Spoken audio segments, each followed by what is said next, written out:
جس کی وجہ سے چار میں اگر ہم غور کریں گے، مثال کے طور پہ پہلی چیز جب آتا ہے نیچرل ڈیزاسٹر کا مسئلہ کہ ناگہانی آفتوں کا، تو اسلام اس کا حل یہ دیتا ہے او اطعام فی یوم ذی مسغبہ، تو سورہ بلد سورہ نمبر 90 کے آیت نمبر 14 کے اندر تو اس طرح سے مالداروں کو ابھارا گیا جنت ملے گی، تو ایک جنت کا سامنے تصور رہے گا، کلیئر رہے گا، تو نتیجے میں آدمی نکالے گا سونامی کے، بلکہ وہ کہے گا ایسے موقع کو وہ بوجھ نہیں سمجھے گا بلکہ موقع کو غنیمت سمجھے گا، جنت کمانے کا اس کو راستہ مل چکا ہے، تو اس کو بوجھ سمجھ کر وہ خیرات نہیں کرے گا بلکہ وہ کہے گا کہ یہ تو میرے لیے اپرچونٹی ہے، یہ تو میرے لیے موقع ہے کہ جنت کا معلوم ہے، اس طریقے سے اس کو ابھارا گیا۔ سیکنڈ یہ ہے کہ مارگیج کے اندر سود، تو اسلام جیسا کہ میں نے کہا،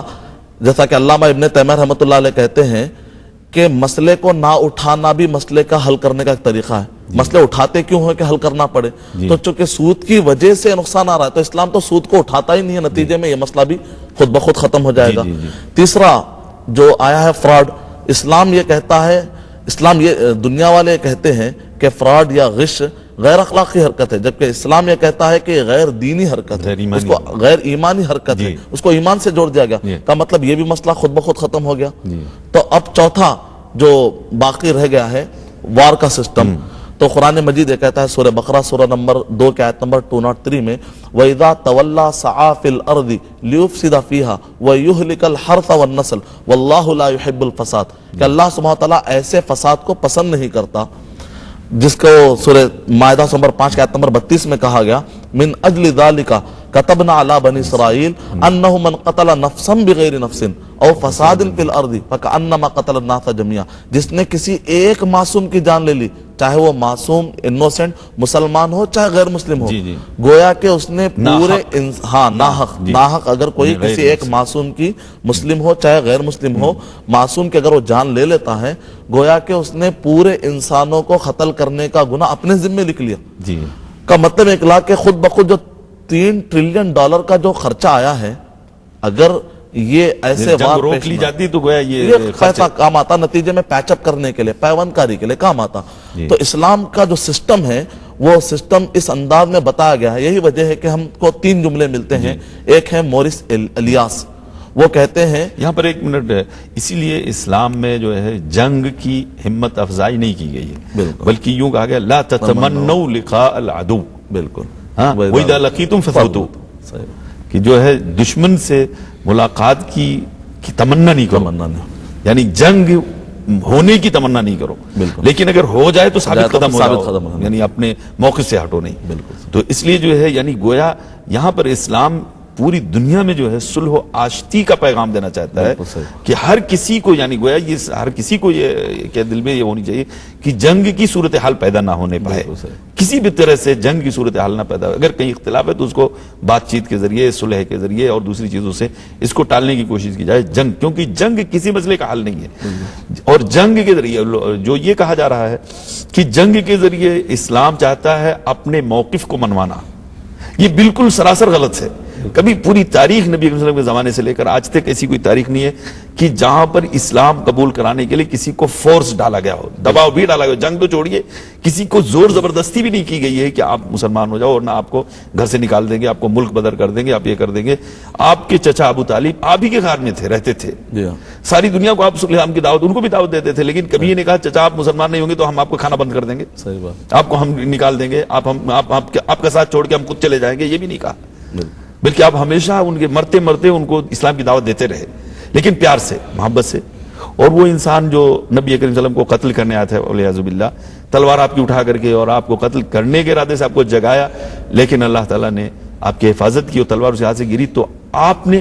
اس سے پوچھا تو مسلمان ہو گئے؟ اس نے کہا نہیں،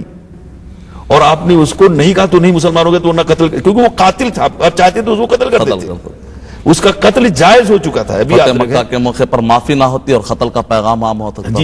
تو قتل جس کے لیے قتل کرنا جائز تھا اس کو بھی نہیں قتل کیا نبی کریم صلی اللہ علیہ وسلم نے، اس کو بھی اس لیے اسلام میں کہا لا اکراہ فی الدین قد تبین الرشد من الغی، اسلام میں زور زبردستی بالکل ہے ہی نہیں، اور اسلام کہتا ہے کہ حقیقت جو ہے یعنی ہدایت تو واضح ہو چکی ہے. اب واضح ہدایت کو کوئی قبول کرتا ہے تو یہ اس کی سعادت ہے, نہیں قبول کرتا ہے تو اس کی شقاوت اور بدبختی ہے. اس پر ایک شماریات میں اگر دوں گا تو بہت اچھا ہمارا شاید ریلیونٹ ہو جائے گا ٹاپک. جی. کیئر ایک ڈپارٹمنٹ ہے, council of America and Islamic relation, جس کے ہیڈ ایک عرب کے عتیبی, وہ کہہ رہے ہیں اپنی رپورٹ کے اندر کہ 2001 سے لے کر 2008 کے درمیان, یعنی WTC کے واقعے کے بعد امریکہ کے 34,000 امریکن نے کلمہ پڑھا. جی. لا الہ الا اللہ محمد رسول اللہ کلمہ انہوں نے پڑھا, اسلام قبول کیا انہوں نے. تو ہم چھوٹا سا سمپل سوال کر سکتے ہیں کہ آخر 34,000 لوگوں کو کون تلوار کے ذریعے سے امریکہ میں دھمکا کر ان کو کلمہ کر سکتا ہے؟ کوئی کر بھی نہیں سکتا. اگر کرنا بھی چاہے تو نہیں کر سکتا ہے. تو یہ ایک چھوٹی سی مثال ہے. دراصل یہ تلوار ہے حکمت کی, جس کو ادعو الی سبیل ربک بالحکمت والموعظۃ الحسنہ کہا گیا. یا یہ وہ زور ہے جس کو قرآن مجید میں اتنے اچھے انداز میں سمجھا گیا ہے کہ ایک انسان کو قرآن مجید اتنے اچھے انداز سے تبلیغ کرتا ہے کہ قرآن مجید پڑھ کر کئی لوگوں نے کلمہ پڑھا, کسی کے فورس سے نہیں. ایسے بھی واقعات ہیں. جی بالکل حقیقت, کیونکہ اسلام ایک حقیقت ہے, اور حقیقت جان لینے کے بعد انصاف پسند انسان حقیقت کا انکار نہیں کرتا ہے. کسی بھی حقیقت کا, دنیا کی کسی بھی حقیقت کا انکار کیسے کر سکتا ہے؟ جب آدمی دن ہے تو دن ہی کہے گا, آنکھ بند کر کے رات تو نہیں کہے گا. چمکادڑ کو اگر سورج کی روشنی نظر نہیں آ رہی ہے تو اس میں کمی چمکادڑ کے آنکھ کی ہے, نہ کہ سورج کی. نہ کہ سورج کی. تو اسی طرح جو ہے اگر قرآن مجید اپنے یہاں پر حقیقت والا کسی کو سمجھ میں نہیں آتا ہے تو اس کی مثال ایسی ہے کہ میوے رکھے ہوئے ہیں اور عمدہ پھل رکھے ہوئے ہیں, لیکن اگر طبیعت خراب ہے, زبان کا مزہ بدل چکا ہے, تو اس میں کمی زبان کی ہے نہ کہ ان میں وہ کی. تو اسی طریقے سے اگر اسلام کا ٹیسٹ, اگر اس کا ذائقہ سمجھ میں نہیں آ رہا ہے تو اس میں کمی اسلام کی نہیں. جزاک اللہ خیر. تو یہ جو یعنی ہوا کھڑا کیا جا رہا ہے, یا جو پروپیگنڈا ہے کہ اسلام کو بزور طاقت بزور تلوار جو ہے یہ پھیلایا گیا ہے, یہ سرے سے یعنی تاریخی اعتبار سے بھی اور واقعاتی یعنی اس وقت موجودہ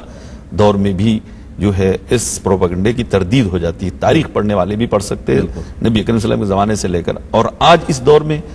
دنیا میں ہر جگہ اسلام پھیل رہا ہے. ہر جگہ روزانہ آئے دن لوگ اسلام قبول کر رہے ہیں, اور جہاں اسلام قبول کیا جا رہا ہے وہیں پر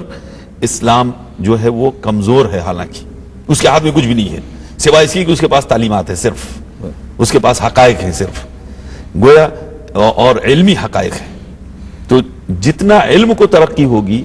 اتنے ہی اسلام کی حقیقت واضح ہوتی چلی جائے گی. یہ بالکل حقیقت ہے, کیونکہ اسلام جو ہے دین, یہ دین اسلام یہ علم کا دین ہے. حقیقت میں جب جہالت ہوگی تو وہاں تعصب پیدا ہوتا ہے, جہالتیں آتی تو وہاں عناد پیدا ہوتا ہے, اور جب علم بڑھتا ہے لوگوں کے اندر تو علم انسان کو انصاف تک لے جاتا ہے. علم حقیقت, اور یہی اسلام پورا کا پورا علم ہے, چاہے وہ عبادت ہو چاہے وہ اخلاق ہو, سب علم پر مبنی ہے. تو بہرحال ہم یہ کہہ رہے تھے کہ مطلب یہ چیز بالکل غلط ہے. اس سلسلے میں کچھ چیزیں اور کہنے کی رہ گئی تھی. تو اس میں اگر اسلام تلوار کے زور پر منوانے والا اگر یہ مذہب یا دین ہوتا تو اسلام میں معاہدے کا کوئی کانسیپٹ نہیں ہوتا, اسلام میں صلح کا کوئی کانسیپٹ نہیں ہوتا, اسلام میں استئمان یا مستأمن کی کوئی اصطلاح نہیں ہوتی, نہ اسلام میں ذمہ کی کوئی اصطلاح نہیں ہوتی, نہ اسلام میں فتح مکہ کے معافی کا کوئی اعلان ہوتا, کیونکہ اس وقت پر تلواریں موجود تھے. تو اگر یہ فرض ہوتا, غالب تھے, اور ایک اشارے پر صحابہ اکرام کے جملے جب فتح الباری میں ہمیں ملتے ہیں, الیوم یوم الملحمہ, تو آج تو گوشت اڑانے کا دن ہے, الیوم تستحل المحرمہ, آج تو ہم حرام مسجد حرام کے بھی ہم خیال نہیں کریں گے, کیونکہ